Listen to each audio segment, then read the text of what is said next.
domov, dokonalosť, rovnováha. To sú 3 slova, ktoré ma napadnú, sa povie slovo príroda. Ona bez nás vydrží, no my bez nej nie. Vždy sme boli jej súčasťou, aj keď sa snažíme niektorí od nej oddeliť.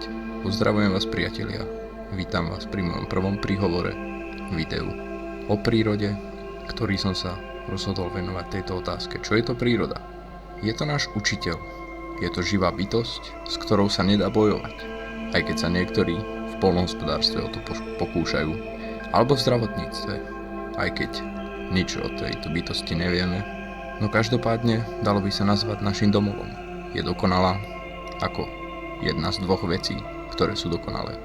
Druhou je naše telo. Je to bytosť, ktorá vydrží byť v rovnováhe bez našeho zásahu, alebo toho, že by sme ju ničili jej prosperitu a tú rovnováhu, ktorá v nej panuje. A jej narušenie vždy vyvolá nejakú reakciu a my sa potom čudujeme nejakým prívalovým dažďom, alebo suchám, alebo zvýšeným teplotám, zmenám teploty a rôznym iným veciam. Ono príroda bola vymyslená tak, aby sme sa snažili ju poznávať a nie s ňou bojovať. Mali by sme sa od nej učiť a snažiť sa napodobňovať to, čo je dané.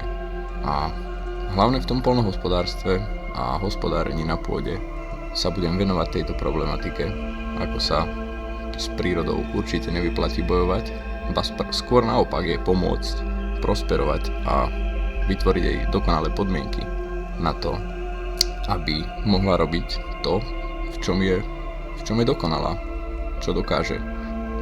My jej v tom prvom rade nemôžeme brániť a ničiť ju, poškodzovať. Potom to pôjde. No. My prakticky nič nevieme o tejto prírode, ani o pôde, ani o vode, ani o oceánoch, aj keď si myslíme, že vieme, vedci zistili, ale čím ďalej vedci zistili toho viac, tak zistujeme, že nič nezistili. Možno to je len môj pohľad a veľa ľudí so mnou nebude súhlasiť, ale ja si myslím skôr, že čím ďalej zistujeme, že nič nevieme. O pôde sa deti učia, že to je neživá príroda, a ja som sa to učil v škole. A to vôbec nie je niečo, čo sa dá nazvať neživé. Skôr naopak, v hrstke hliny alebo kompostu je toľko mikroorganizmov, čo je ľudí na zemi. Aj viac samozrejme, takže určite to nie je niečo neživé.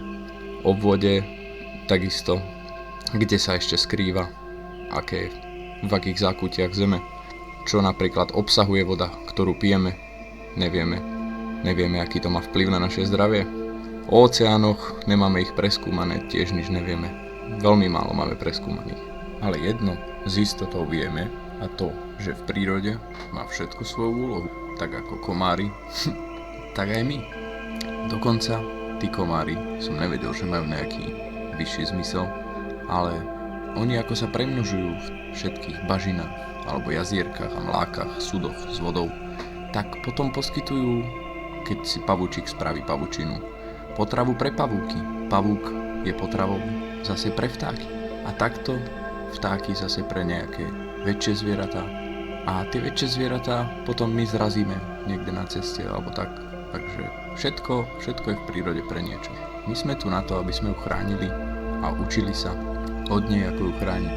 Takisto aj každý škodca slúži ako potrava pre nejaké pavúky alebo ucholakov alebo nejaký ďalší iný hmyz, samozrejme aj pre vtákov, pre sliepky alebo malé prepeličky.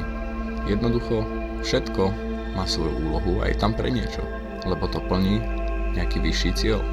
Takisto aj my sme tu nie náhodou a mali by sme mať svoj cieľ, každý ako jedinec, ale aj spoločný, keďže príroda je našim domovom. Mali by sme ju spoločne chrániť, aj učiť sa od nej, ako ju chrániť a samozrejme ako jej vytvoriť podmienky na to, aby mohla nám byť osohom a samozrejme, keď sa o ňu nebudeme starať, tak sa nám to 2-3 krát vráti, samozrejme v tom zlom. Príroda nikomu z nás nepatrí. Aj keď sa mnohí, keď majú na papieri napísané, že tento kúsok zeme je ich, predtým bol ich predkov, takže sa k nemu môžu chovať hociako, že ho môžu ničiť, devastovať vodu, znečisťovať vzduch aj svojim spoluobčanom a že keď im tento kúsok zeme patrí, že sa k nemu môžu chovať, vravím, ako chcú, ono to tak nie je. Príroda je náš domov a k domovu by sme sa mali chovať tak, že chrániť ho, udržovať ho čistý, neznečisťovať si ho alebo neničiť ho. Do vlastnej studne si nelejeme chemikálie, prečo to robíme všetkým ostatným, keď vypúšťajú niektorí močovku do potokov alebo striekajú v záhrade alebo chemické hnojivá aplikujú alebo na dvore niečo vylejú alebo na cestu niečo vylejú. Si povedia, že to sa stratí. Nestratí. O 3, 5, 10 km ďalej v nížine tam ľudia, ktorí nemajú filter na studňovej vode, tak si to polievajú do záhrady. Tak to je. Alebo to pijú, ktorí nejakí dôchodcovia, čo o tom nevedia. Tak to pijú. A vnúčatám to nalejú do pohára. A potom vznikajú veľké zdravotné problémy a nikto nevie prečo. Treba sa zamyslieť, všetko so všetkým súvisí a nič nie je len tak v tomto svete, že akože vznikne len tak, priletí odnekal vzduchom nejaká choroba a začne zabíjať. Vždy väčšina, 99%, až nie aj 100%, prichádza znútra. Z toho, čo my si do seba dávame, čo dýchame, pijeme, na čo myslíme. Takže určite by sme nemali svoj domov znečisťovať takýmto spôsobom, pretože všetko má nejaké následky potom. Je to unikátny výtvor, ktorý treba chrániť, ako sme tu všetci v ňom. A na to som tu, aby som vám povedal aj ako. Ak nemáte ako chrániť prírodu sami, ak nezahradkarčíte a nebudete môcť aplikovať tieto rady, ktoré budem poskytovať na tomto kanáli, alebo ak ozaj nemáte sa kde pričiniť, kde ako firma alebo hociak inak ochrane prírody, tak môžete osloviť farmárov, ktorí neničia prírodu a nerobia konvenčný systém poľnohospodárčenia, a môžete vyhľadať takých farmárov, ktorí dávajú zvieratám lásku, netírajú ich, neaplikujú chemické hnojivá, chemické postreky, proste šetria prírodu aj vodné zdroje. A od takých, keď budete kupovať potraviny, tak ich bude viacej a viacej, alebo ich firmy budú rásť, farmy budú väčšie, viacej ľudí zamestnajú, budú si môcť dovoliť väčšie priestory a tak, viacej zvierat, väčšie plochy. Takže hovorím, ako ja teraz začínam s týmto voľnohospodárčením, tak určite existujú aj iní, ktorí sú väčší a už takéto zmeny možno nejaké aplikovali a snažia sa tú prírodu šetriť, takže určite takýchto treba osloviť a tým budete šetriť prírodu vlastne vy sami. Tým, že ich podporíte finančne kúpových produktov a oni keď šetria prírodu, budú to robiť za vás, za vaše peniaze vo vašom mene. Takže myšlienka tam stále bude a vaša akcia vyvolá reakciu. Takže tým sa bude dať šetriť a bude prosperovať tento náš unikátny výtvor, ktorý nám bol darovaný. Tento unikátny výtvor, ktorý dýchá, má všetko zacyklené, ako živiny v pôde, vodu, CO2. Inak voda je neobmedzená, čo sa týka jej kapacity tu na Zemi. Tá voda, ktorá tečie potokom, bola dávno niekde v Afrike, v jazierku, tam sa vyparila. A potom zapršalo z nej, z oblakov ona zapršala. A tu nám teraz tečie v potočiku. Je to krásne, ako táto voda cykluje a stále je to tá istá voda, ktorá tu bola tisíce rokov dozadu. A my si ju takto znečisťujeme a tvoríme z nej niečo nepiteľné, niečo mŕtve, ba dokonca jedovaté, až nebezpečné pre nás, pre naše zdravie, pre našu rodinu.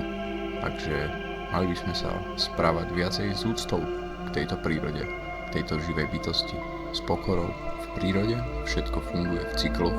Živiny sa v pôde kumulujú tým, že sa rozpadá organická hmota, časom lístie, narastená tráva na jeseň, ktorá padne mrazom, sa rozkladajú a kumulujú sa rastliny počas života z atmosféry, živiny transportujú do pôdy a tvoria tak potravu pre rôzne mikroorganizmy, huby a baktérie, ktoré si v symbióze spolu s rastlinami a mykoríznymi hubami nažívajú aj so stromami v spoločenstve, ktoré sa nazýva les. A takto si to tam bez zásahu človeka same funguje. Živiny cyklujú, premieňajú sa svoju formu.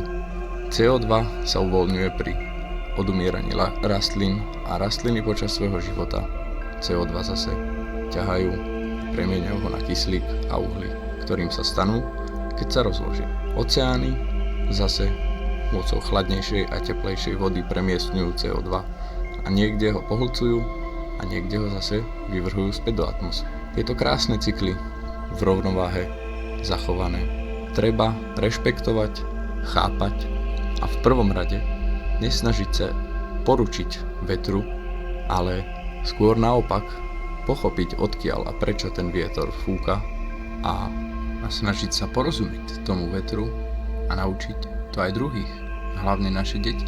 Nemôžeme predsa ich učiť, ako prírodu ničiť, keď my sami očividne viacej tú prírodu ničíme, ako že by sme jej rozumeli a chránili ju a pomáhali jej. My odlesňujeme a všetky parky v mestách sa zmenšujú. Menej a menej stromov, viac a viac betónu, asfaltu, striech a všetkých tých rozpálených plôch v lete, parkovísk.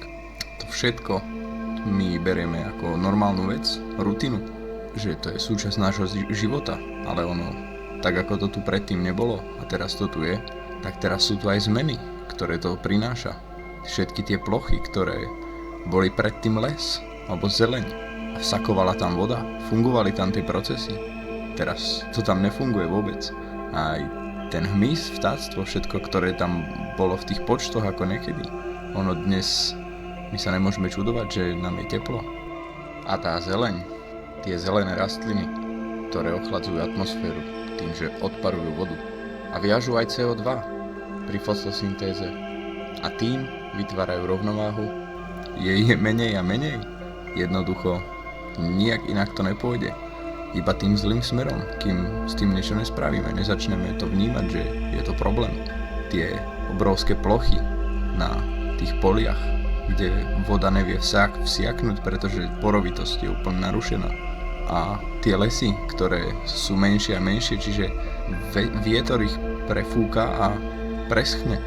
Potom podhubia usychajú, málo vody tam je a ten les ani neplní takú tú úlohu, akú by mal. On sám je v deficite a potom nám odchádzajú a odumierajú druhy, ktoré sme tu stáročia mali. A to všetko sa deje preto, lebo si odvodňujeme krajinu. Odvádzame vodu kanalizáciou preč, namiesto toho, aby zostala tam, kde spadla. Ak vidíme burinu vyrastať v škáre chodníku, nemusí to byť nutne problém. Môže to byť signál, ktorý nám príroda dáva na to, čo potrebuje. Lebo dokonca pôda sa postará sama o seba. Stačí, ak ju necháme na pokoji. Sú tu buriny, ktoré žijú zo vzduchu, z atmosférických látok, ktoré sú tam, z dusíku, aj z vody. Oni dokonca nepotrebujú polievať, takisto ako les. Ani hnojiť, striekať a podobné veci. Semienko stromu vie presne, aké má mať listy, ako má mať kôru, aký vysoký dokáže narásť.